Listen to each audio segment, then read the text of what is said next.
میں ہوں سلمان رشید اور یہ ہے ایک مسافر کی دنیا۔ یہ سن تھا 326 قبل مسیح 326 BCE اور مہینہ تھا فروری کا۔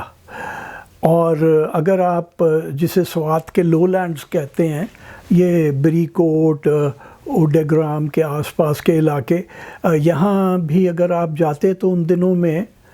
برف کم سے کم 1000 میٹر کی بلندی تک تو ضرور ہونی تھی سطح سمندر سے اوپر۔ اس وقت برفیں زیادہ پڑا کرتی تھیں۔ تو وہ جو آدمی تھا الیگزینڈر، وہ وہاں سے نوا پاس سے اترا، باجوڑ میں آیا اور پھر جنگ لڑتا ہوا شمال کی طرف آیا، پنچکوڑا ندی کے اوپر آ کے دیر کی طرف نہیں گیا وہ، بلکہ سوات کی طرف گھوم گیا، کیونکہ اسے پتہ چلا کہ جتنے قبیلے ہیں، جتنے لڑاکا لوگ ہیں، وہ سارے سوات میں اکٹھے ہو رہے ہیں۔ اور خبر یہ تھی کہ جناب وہ جو ابھیسارا ہے کشمیر کا بادشاہ، وہ وہاں سے بہت بڑی فوج لے کے آ رہا ہے۔ تو الیگزینڈر نے بجائے دیر کی طرف منہ کرنے کے، اس نے سوات کا رخ کیا اور بری کوٹ میں ایک جنگ لڑی، اور اس کے بعد اس نے ایک اور شہر کے اوپر حملہ کیا جس کا نام اس کے ہسٹورینز لکھتے ہیں اورا۔ اور وہ کہتے ہیں کہ جناب یہاں جب وہ پہنچا تو اسے پتہ چلا کہ زیادہ تر لوگ جو ہیں وہ یہاں سے نکل کے جا چکے ہیں، اور انہوں نے اوپر ایک اور جگہ پہ پناہ لے لی ہے، اور وہاں پہ وہ انتظار کر رہے ہیں کہ ذرا کچھ لوگ آ جائیں، کشمیر کے جنگجو بھی آ جائیں، تو پھر مل کے جنگ لڑیں گے الیگزینڈر کے خلاف۔ اور وہ کوئی مسئلہ نہیں تھا، اورا کو مطلب حاصل کر لینا الیگزینڈر کے لیے بڑا آسان کام تھا، یہ اس کی تاریخ میں لکھا ہوا ہے۔ اور اورا سے اسے کچھ ہاتھی بھی ملے، یعنی وہ جو لوگ یہاں پہ چھوڑ گئے تھے۔ تو خیر الیگزینڈر کے کوئی 2300 کچھ سال کے بعد، یعنی 1928 کے اندر، ایک آدمی بڑا کمال کا تھا، نام اس کا اورلشٹائن تھا، رہنے والا پیدائشی طور پہ ہنگری کا تھا، لیکن برطانیہ میں جا کے رہا، نیچرلائز ہو گیا، برطانوی سٹیزن بن گیا، یہاں لاہور میں کئی سال رہا، بڑا کمال کا تاریخ دان اور آرکیولوجسٹ تھا۔ تو وہ جب 1928 میں آیا تو وہ کوئی کھدائی وغیرہ کر کے کچھ نہیں ڈھونڈ رہا تھا، وہ صرف یہ تعین کر رہا تھا کہ جو پرانے نام ہیں جن جگہوں کے، وہ کہاں ہیں، وہ ان کی جو لوکیشن ہے وہ اس کو پن پوائنٹ کرنا چاہ رہا تھا۔ تو وہ جب یہاں اوڈیگرام پہنچا، اور بتا دوں کہ اوڈیگرام اگر آپ وہاں سے آتے ہیں جنوب کی طرف سے، آپ ملاکنڈ پاس کراس کر کے نیچے آئیں تو پہلے جو سوات کا شہر آتا ہے وہ بری کوٹ ہے، پھر اس کے بعد یہ اوڈیگرام آتا ہے، اور پھر آپ آگے چلے جاتے ہیں تو سیدو شریف وغیرہ آ جاتے ہیں۔ تو یہ جو جب وہ یہاں پہنچا اورلشٹائن، تو اس نے دیکھا کہ لوگ جو تلفظ میں اوڈیگرام نہیں کہہ رہے، جیسے کہ آج کل تختوں کے اوپر لکھا ہوتا ہے اوڈیگرام، وہ ان کے تلفظ میں یہ شہر ہے اوڈیگرام۔ وہ فوراً سمجھ گیا، اس نے کہا کہ گرام تو سنسکرت میں گاؤں کو کہتے ہیں، تو اڑے اس کا نام تھا شہر کا۔ اور الیگزینڈر کے جو دانشور تھے، اور الیگزینڈر خود پڑھا لکھا آدمی تھا، تو اس کو پتہ تھا کہ گاؤں کا نام صرف اڑے ہے، گرام یعنی اڑے گاؤں، تو انہوں نے اس کو اورا اپنی تاریخ کے اندر لکھ لیا۔ جیسا کہ میں نے بتایا، شٹائن نے کوئی وہ کھدائی نہیں کی، اور وہ آگے چلا گیا اور چیزیں ڈھونڈنے کے لیے، اور جگہیں ڈھونڈنے کے لیے کہ الیگزینڈر کہاں کہاں گیا تھا۔ یہاں پھر کوئی 3-4 دہائیوں کے بعد کھدائیاں شروع ہوئیں، تو پتہ چلا کہ یہ تو بڑا کمال کا شہر تھا، اورا جو تھا یا اڑے جو تھا بڑا کمال کا شہر تھا۔ اور یہاں پہ شہر کے 2 حصے تھے، ایک شہر کا نچلا حصہ تھا جو کہ جو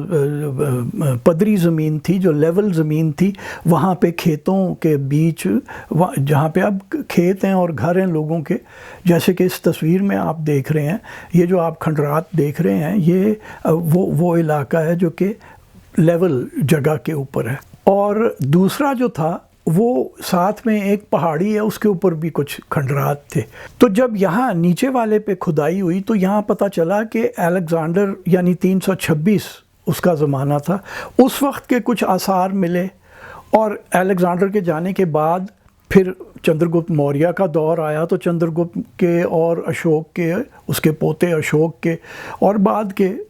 موریہ خاندان کے بہت سارے آثار ملے۔ اور جب ان کا دور ختم ہوا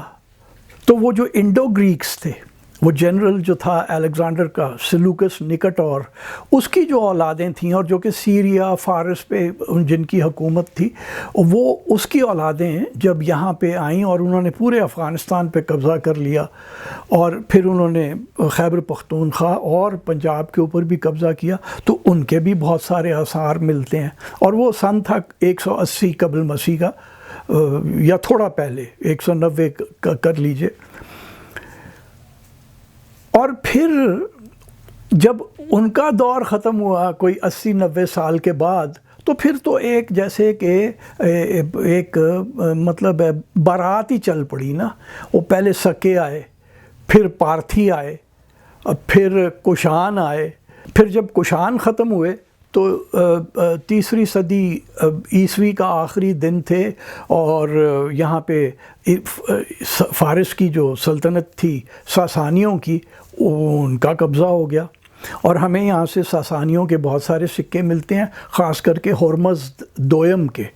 وہ بیچارے کا دور چھوٹا سا ہی تھا، 302 سے لے کے 309 تک، بیچارہ 7 سال ہی رہا، لیکن اس کے سکے ہمیں بہت سارے ملتے ہیں۔ اچھا، اس کے بعد کیا ہوتا ہے کہ بمشکل 200 سال گزرتے ہیں کہ وہ جو بد شکل قسم کے ہونے تھے وہ آ گئے، اور ان کا کام صرف ایک ہی تھا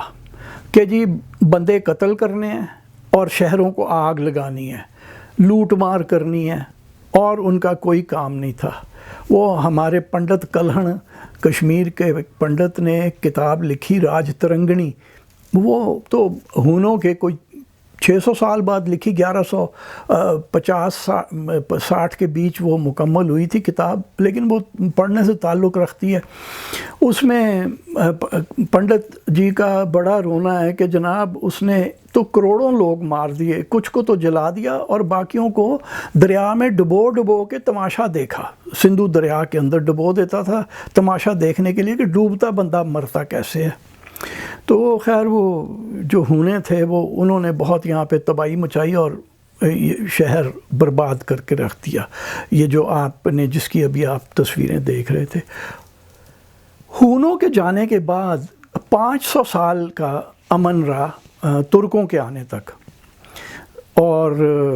اس میں یہ ہوا کہ جو یہاں کے لوگ تھے سمجھدار تھے، انہوں نے کہا یار تھلے رہو گے تو جڑا کھانا خراب آئے گا تے اگاں ہی لائے گا، تو انہوں نے پہاڑی کے اوپر گھر اپنا شہر آباد کر لیا۔ اور پہاڑی پہ جو قلعے کی جو فصیل ہے، اس کے جو ٹرٹس ہیں وہ آپ یہ دیکھ سکتے ہیں کہ وہ کتنی خوبصورتی سے بنائے گئے ہیں، یعنی وہ شہر بنایا گیا تھا رہنے کے لیے، اور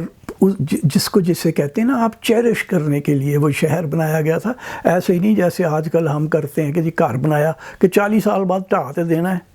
کیونکہ جب وہ خاندان میں بڑھتا ہے تو کوئی بھی کسی کے پاس بھی نہیں ہوتے اتنے پیسے کہ وہ پورا گھر لے لے اور باقیوں کو پیسے دے کے فارغ کر دے، تو وہ گھر ڈھا دیا جاتا ہے اور اس کی زمین بیچ کے وہ بانٹ دیے جاتے ہیں پیسے۔ تو ہمارے یہاں پاکستان میں تو اب گھر صرف 40 سال کے لیے بنتے ہیں۔ انہوں نے جو شہر آباد کیا تھا وہ تو رہنے کے لیے آباد کیا تھا۔ تو وہ یہ شہر، وہ یہ فصیل دیکھ کے آپ کو اندازہ ہوتا ہے کہ یہ کتنا خوبصورت انہوں نے شہر بنایا تھا۔ اور یہ پہاڑی پہ چونکہ پہاڑی ملی جلی پہاڑیاں تھیں تو یہ پہاڑیوں پہ پھیلا ہوا تھا، اور جب کبھی آباد ہوگا اور رات کو دیے جلتے ہوں گے تو بہت ہی خوبصورت لگتا ہوگا۔ اور پھر شہر ایسا تھا کہ جسے کہتے ہیں a town with a view, نیچے دریائے سوات جسے سنسکرت میں سوستو کہتے تھے، اور جس کی وادی کو شوبھا وستو کہتے تھے، یعنی اچھی وادی، فرٹائل ویلی، وہ نیچے شوبھا وستو کی وادی تھی، اور جناب دور پہاڑ تھے برف سے ڈھکے ہوئے، تو بڑا کمال کی جگہ تھی جو کہ یہ بنائی انہوں نے۔ وہ جو 500 سال کا امن تھا ہونوں کے یہاں سے نکلنے کے بعد اور ترکوں کے آنے تک 999 کے اندر سبکتگین اور پھر اس کا بیٹا محمود، انہوں نے آ کے جو یہاں پہ لوٹ مار کی ہے، وہ شروع ہونے میں 500 سال میں یہاں بڑا امن رہا، اور یہاں خوب بدھ مت پھیلا۔ اچھا، یہ جو آپ کا اوڈے گرام کا نچلا حصہ ہے جو کہ فلیٹ علاقے میں ہے، یہ جیسے آج کل ہم نے کیا ہوا ہے، ہم نے تو لاہور کی کوئی مین سڑک نہیں چھوڑی نا جس کو بازار نہ بنا دیا ہو، ہر جگہ دکانیں، ہر جگہ دکانیں۔ دیکھیے وہ اورا کے جو لوگ تھے، اڑے کے، جو کہ ساسانیوں کے دور کے جو کھنڈرات یہ آپ جو دیکھ رہے ہیں، یہ انہوں نے اس طرح سے بنائے تھے کہ جو رہائشی علاقہ ہے وہ ایک طرف تھا، اور جو کمرشل علاقے تھے، جو بازار سودے کے یعنی جو تجارت اور بازار کا علاقہ تھا، وہ علیحدہ تھا، گڈ مڈ نہیں کیا ہوا تھا جیسے کہ ہم نے کیا ہوا ہے۔ ساڑھے نالوں ویسے بہتر ہی سے گئے وہ، ساڑھے اتھے تو پتہ نہیں سانوں کی بیماری لگی ہے، یہ کوئی سڑک نہیں ہم نے چھوڑی جو کہ بازار نہ ہو۔ اچھا، اب اگر آپ کو میں اوپر لے چلوں، جو پہاڑ کے میں اوپر کہہ رہا ہوں کہ جو آبادی ہے، اور وہ بہت ہی خوبصورت آبادی ہے، یہ جو اوپر کا علاقہ ہے اس کو کہتے ہیں راجہ گیرا کا محل۔ تو بتایا یہ جاتا ہے کہ جب محمود نے ادھر حملہ کیا تو راجہ گیرا بادشاہ تھا، اور اس کی بیٹی جو تھی اس کا نام تھا منجا دیوی، اور منجا دیوی کی نظر کہیں اس کے محمود کے کسی جرنیل پہ پڑ گئی، وہ اس کے اوپر عاشق ہو گئی، تو اس نے جو ہے نا جی، یہ قلعہ فتح نہیں ہو رہا تھا، لیکن وہ چونکہ عاشق ہو چکی تھی ایک جرنیل کے اوپر، تو اس نے دغا دے دیا اپنے باپ کو عشق کی خاطر، اور اس نے ان کو جو تھے ترک، ان کو رستہ بتا دیا کہ کس طرح سے اندر آنا ہے، اور قلعہ جو ہے جناب جی فتح ہو گیا۔ اور بعد پتہ نہیں منجا دیوی دا بنیا کی۔ بعد میں یہاں پہ جو یہ ترک تھے ان کا کافی عمل دخل رہا اور ان کا قبضہ رہا اس علاقے کے اوپر۔ اور اگر آپ یہ جو کھنڈر آپ دیکھ رہے ہیں، یہ ایک مسجد کے آخری وہ نشانی ہے۔ اس میں سے ایک پتھر ملا تھا جس پہ امیر انوشتگین کا نام ہے، اور سن لکھا ہوا ہے 440 ہجری، جو کہ 1048-49 عیسوی بنتا ہے۔ تو یہ مسجد اس وقت یہاں پہ بنائی گئی، اور اس کے بعد آہستہ آہستہ جو شہر تھا وہ یہاں سے منتقل ہو گیا۔ وہ کیونکہ رستہ ذرا دور سے گزرتا تھا، وقت گزرتا گیا، تجارت زیادہ ہو گئی، تو رستہ چونکہ ذرا تھوڑا مغرب کی طرف سے گزر رہا تھا، کوئی 1.5 کلومیٹر پرے سے، تو آہستہ آہستہ شہر کی جو آبادی ہے وہ اس طرف کو منتقل ہو گئی۔ اور پھر جو راجہ گیرا کا محل تھا وہ ختم ہو گیا، جو ساسانیوں کے آثار تھے ان کے اوپر مٹی آ گئی، اور صدیوں کی مٹی پڑتی رہی، جمع ہوتی گئی، حتیٰ کہ وہ چیزیں سب ڈھک گئیں۔ اور اورلسٹائن جب آیا 1928 میں، تو اس نے یہاں پہ وہ ٹیکریاں دیکھیں، جس سے اور کچھ اسے آثار نظر آئے، جس سے اس نے اندازہ لگایا کہ یہ جو الیگزینڈر کا جو اورا تھا وہ یہی اوڈے گرام ہے، جسے آج کل پختون لوگ اوڈے گرام کہتے ہیں۔ تو اس کے بارے میں آپ کو دو دلچسپ باتیں بتانا چاہتا ہوں۔ ایک تو یہ کہ جب میں پہلی بار 1988 میں یہاں گیا اوڈے گرام، تو یہ پوری پہاڑی جو تھی یہ چیڑ اور دیار کے پیڑوں سے ڈھکی ہوئی تھی، اور جیسے آپ نیچے سے اوپر چڑھنا شروع ہوتے تھے تو وہ چونکہ لوگ جاتے تھے تو رستہ بن چکا، پگڈنڈی بن چکی تھی اوپر جانے کی، اس کے کنارے 3 جگہوں پہ چشمے آتے تھے اور بڑے شفاف چشمے تھے، اور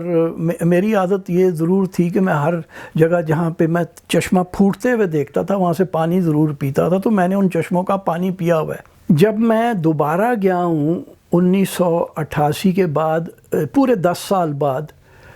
تو یہاں پہ چیڑ کے پیڑ کٹ چکے تھے اور اس کی جگہ سفیدہ لگ چکا تھا، یہ جو کہ آپ سفیدہ اس تصویر میں بھی دیکھ رہے ہیں۔ پوری پہاڑی پہ اب سفیدہ لگا ہوا ہے۔ تو وہ ہمارے ساتھ، وہ چونکہ میں ٹیلی ویژن کے لیے کام کر رہا تھا، پی ٹی وی کے لیے، تو وہ ہمارے ساتھ وہاں کے کچھ نوجوان بھی ہو گئے، تو جاتے ہوئے میں نے کہا کہ یار وہ یہاں ایک چشمہ تھا،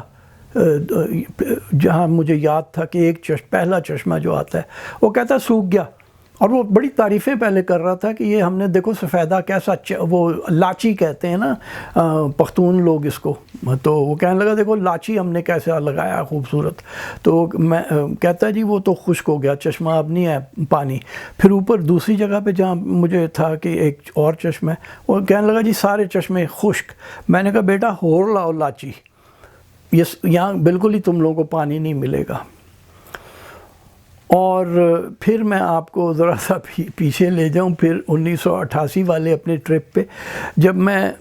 اوپر والی کھنڈرات میں گھوم پھر کے سارے پہ واپس آ گیا، تو سیڑھیاں بڑی خوبصورت بنی ہوئی ہیں اسی زمانے کی جو کہ اوپر جاتی ہیں۔ تو میں وہاں بیٹھا ہوا تھا، ایک جاپانی آ کے میرے ساتھ بیٹھ گیا۔ اس زمانے میں لوگ آ جایا کرتے تھے، ابھی ڈرتے نہیں تھے اتنا، تو یوں کر کے ہم نے ایک دوسرے کو سلام کیا۔ اس کے بعد اسے تھوڑی سی انگریزی آتی تھی، تو مجھ سے پوچھتا ہے کہ تم مسلمان ہو؟ میں نے کہا ہاں۔ تو کہنے لگا کہ انگریزی میں، اب ٹوٹی پھوٹی انگریزی میں مجھ سے پوچھتا ہے کہ کیا یہ سچ ہے کہ مسلمان کام چھوڑ کے نماز پڑھتے ہیں، عبادت کرتے ہیں؟ میں نے کہا ہاں کرتے ہیں۔ تو وہ ہاتھ مل مل کے مجھ سے پوچھے کہ یہ کیسے ہو سکتا ہے کہ کوئی کام چھوڑ کے عبادت کرے، کیونکہ بدھزم میں بڑا پکا ورک ایتھک ہے، اور جاپانیوں کا ورک ایتھک تو اللہ ہی معافی دے نا، وہ تو مر جائیں گے، کام نہیں چھوڑیں گے۔ تو وہ ہاتھ مل مل کے مجھ سے پوچھے، تو میں نے کہا سالے کافر، تجھے کیا پتا؟ جو ہم مومنین جب ہم نماز پڑھتے ہیں، ہم اللہ کے قریب ہوتے ہیں، ہم تو نماز پڑھیں گے، اور تم یہ مت سوچو کہ ہم کام کی خاطر نماز کو چھوڑ دیں گے۔ میں نے اچھی اس کی طبیعت صاف کر کے اس کو بھیجا۔ تو یہ تھی آج کی داستان۔